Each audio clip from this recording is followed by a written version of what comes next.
Good evening. Welcome to South Asia Newsline. I'm Uzma Jafri. Here are the top stories we are tracking for you on Friday, the 2nd of April.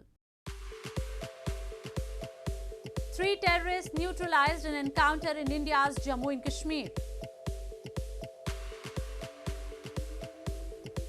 Pakistan takes U-turn, rejects proposal to import cotton and sugar from India. And Christians across India observe Good Friday.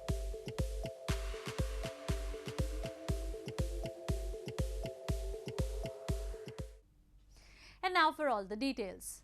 3 terrorists were neutralised by security forces in an encounter in Pulwama district of India's Jammu and Kashmir on Friday. A senior police official informed the slain terrorists belonged to Pakistan-based Lashkar-e-Taiba and Al-Badr terror outfits. Security forces neutralized 3 terrorists in an encounter in Pulwama district of India's northern Union territory of Jammu and Kashmir on Friday. A senior police official said terrorists took 4 to 5 civilians hostage in Kakapura area in Pulwama, forcing security forces to delay the operations. After rescuing the civilians, an encounter ensued and 3 terrorists believed to be affiliated to Pakistan-based Lashkar-e-Taiba and Al-Badr terror organizations were gunned down. Combing operations were still underway till the last reports came in. Army CRP police मिलकर कॉर्डन डाला और रात में 4:35 पर firing शुरू हुआ। Militant firing करके बाहर निकलना चाहा कॉर्डन से। सिक्योरिटी फोर्सेस ने रिटेलिएट किया, फिर मिलिटेंट घर के अंदर घुस गया। क्योंकि बिल्डिंग बहुत बड़ा था, 3 मंजिला, और इनिशियल 4-5 सिविलियन को भी हॉस्टेज बना लिया था। उसके चलते ऑपरेशन को डिले करना पड़ा, लोगों को हम लोग निकाले और बाद में इनकाउंटर शुरू हुआ जिसमें 3 टेररिस्ट मारे गए। India has long accused Pakistan of arming and infiltrating terrorists from across the border to spread unrest in Kashmir Valley. India on Friday reported the highest single-day rise of 2021 with 81,466 new COVID-19 infections in a span of 24 hours. Among the worst-hit states is Maharashtra, in parts of which authorities have imposed night curfews and ordered to close bars and restaurants to put a stop on public gatherings from 3rd of April. India reported 81,466 new infections on Friday, the highest daily number in 6 months, as its several states were hit by a second wave of the coronavirus. Among the worst hit states is Maharashtra, which reported the highest daily new cases at 39,544. In the wake of rising COVID-19 cases in the western state's Pune district, authorities on Friday announced that bars, hotels, restaurants will remain closed for 7 days and that a 12-hour night curfew from 6 p.m. to 6 a.m. will be imposed from April 3. I feel that this is even much more number than the last, because when there was a first wave, it was close to 1 lakh patients. So this may cross even this 1 lakh within few days. I feel that it is very important that we follow protocol. This comes as India has already launched the 3rd phase of COVID-19 vaccination, open for all age 45 and above. In a bid to exponentially expand the inoculation drive, the centre has announced that all vaccination centres, public and private both, will remain operational throughout April, including on gusted holidays. In news from Pakistan, Pakistan's cabinet on Thursday rejected the proposal of a high-powered committee to import cotton and sugar from India. A day after giving a go-ahead for the imports, Pakistan's Foreign Minister Shah Qureshi said there can be no normalisation of ties until New Delhi reverses its decision to revoke the special status of Jammu and Kashmir. Pakistan's cabinet on Thursday postponed a decision to allow imports of cotton and sugar from neighbouring India until New Delhi reviews its 2019 move to revoke the Kashmir region's special status, Pakistan's Foreign Minister Shah Qureshi said. This came a day after Pakistan's ECC, the Economic Coordination Committee, in an effort to cool local demand and prices, gave the go-ahead for the imports, which would have ended nearly 2 years of trade suspension between the nuclear-armed rivals. बहस के बाद cabinet इस नतीजे पे पहुंची कि इस फैसले को मौखर कर दिया जाए और इस पर मज़ीद गौर की ज़रूरत है, तो उसको मौखर कर दिया गया। जब तक 5 अगस्त 2019 के जो यकतरफ़ा इक़दामात हिंदुस्तान ने उठाए हैं, जब तक वो उन पर नज़रसानी नहीं करता, तो उस वक़्त तक हिंदुस्तान के साथ ताल्लुकात को मामूल पर लाना मुमकिन ना होगा। Pakistan was one of the leading buyers of Indian cotton until 2019, when Islamabad banned imports of goods from India after New Delhi revoked the special status of Kashmir region. The decision to import cotton and sugar has now been deferred for the time being, not overturned completely. More on news from Pakistan. A recent assessment report published by Media Matters for Democracy has stated that Pakistan performed poorly concerning legal protections for the right to freedom of expression throughout the year 2020. According to the study, journalists in the country remained vulnerable to physical, legal and digital threats amid absence of legislation for their safety. Pakistan has performed poorly concerning legal protections for the right to freedom of expression of its citizens during 2020, according to a recent assessment report published by Media Matters for Democracy. At the launch of Pakistan Freedom of Expression Report 2020 during a webinar, the European Union Ambassador to Pakistan Andrullah Khaminara raised concern that Pakistan scored low on all 6 dimensions to provide an overall score of only 30 out of 100 points on the assessment index. According to the study, journalists remained vulnerable to physical, legal and digital threats in the absence of long-awaited legislation for their safety.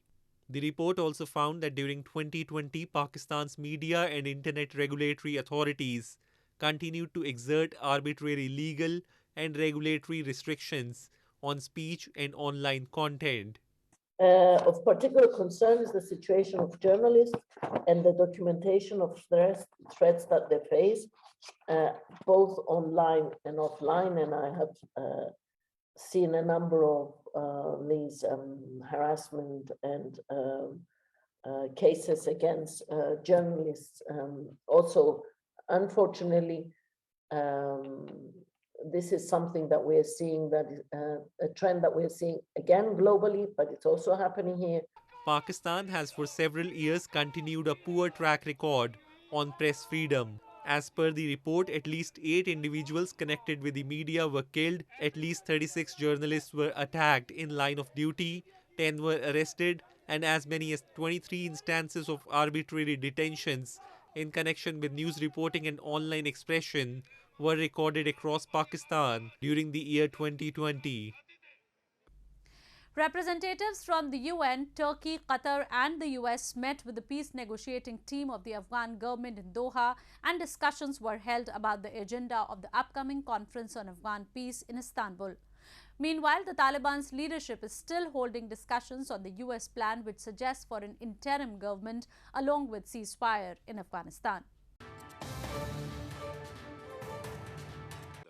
Representatives from the UN, Turkey, Qatar and the US met with the peace negotiating team of the Afghan government in Doha, and discussions were held about the agenda of the upcoming conference on Afghan peace in Istanbul.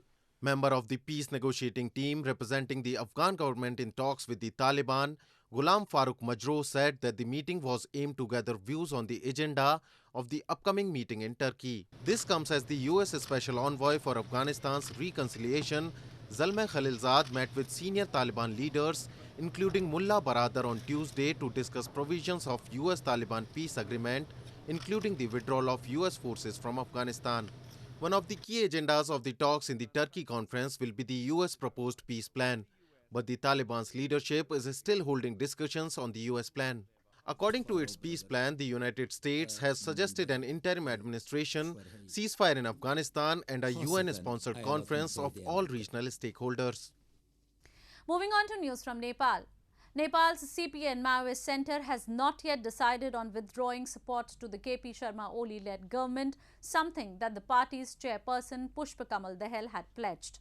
This comes as the Supreme Court of Nepal in March annulled the unification of Oli-led CPN-UML and Dahal-led CPN Maoist Centre. Nepal CPN Center held its standing committee meeting on Thursday but failed to take a decision on withdrawing support to the KP Sharma Oli-led government, something that the party's chairperson Pushpa Kamal Dahal had pledged. CPN Center spokesperson Narayan Kachi Shrestha has informed his party would withdraw support to the Oli government and register a no-trust motion against the government at the same time in few days. This comes as the Supreme Court of Nepal in March annulled the unification of Oli-led CPN-UML and Dahal-led CPN Center. The top court in its February 23 ruling had also said the government must run for 5 years and the parliament could be dissolved only when the lower house failed to give a new government. Nepal entered into a phase of political stalemate after Oli recommended to dissolve the parliament in December last year. But making a landmark verdict, the country's apex court ordered the parliament to be reinstated. As the left parties under the alliance have returned back to their former name, none of the party holds complete majority in the parliament. In news from Sri Lanka, Sri Lanka's COVID-19 cases tally reached 92,917 on Friday, with 571 deaths reported so far since the outbreak. The Health Promotion Bureau confirmed a total of 2,939 patients were infected with the virus in the island nation as of Friday. Sri Lanka was scheduled to begin vaccination of around 200,000 Chinese nationals living in the country from Friday after it received 600,000 doses of China's Sinopharm vaccine this week. Although it has approved the decision to bring in the Chinese vaccine, authorities have been reluctant for its emergency use as WHO is yet to approve it. Meanwhile, Sri Lanka's own COVID-19 vaccination program has been delayed until April 10 over delay in securing more AstraZeneca vaccines from India, reports suggested. Till Thursday, more than 913,200 people had been vaccinated in the country. Christians in parts of India observed Good Friday by offering prayers at churches amid the pandemic. Good Friday, also called Holy Friday or Black Friday, is a religious event observed primarily by Christians commemorating the crucifixion of Jesus Christ. Christians in parts of India mark Good Friday on April 2 by offering prayers at churches and remembering the life of Jesus Christ. According to Christian theology, Good Friday, also called Holy Friday, Black Friday or Great Friday, is a religious event observed primarily by Christians commemorating the crucifixion of Jesus Christ and his death at Golgotha Hill. For Christians all over the world, Good Friday commemorates the act that brought salvation to all who believe in Jesus Christ. Due to this pandemic COVID-19, we will not allow people to touch the crucifix and kiss the crucifix. However, we will hold it for at least 5 minutes for people to venerate this cross silently. But the faith of the people compelled them to participate in this, and they believe that God is the best healer, best protector in their life. Good Friday is the culmination of the Lent for the Roman Catholics, as well as the Holy Week, which is observed on Palm Sunday, and it takes place 2 days before the Easter Sunday that is being celebrated this year on April 4 throughout the world. Well, that's all we have for you from South Asia this evening. Now our viewers can watch the show on southasianewsline.com. You can also visit us on facebook.com/SAsiaNewsline and follow us on Twitter @SAsiaNewsline. That's all in tonight's edition. We will see you same time next week. Have a great weekend. Good night.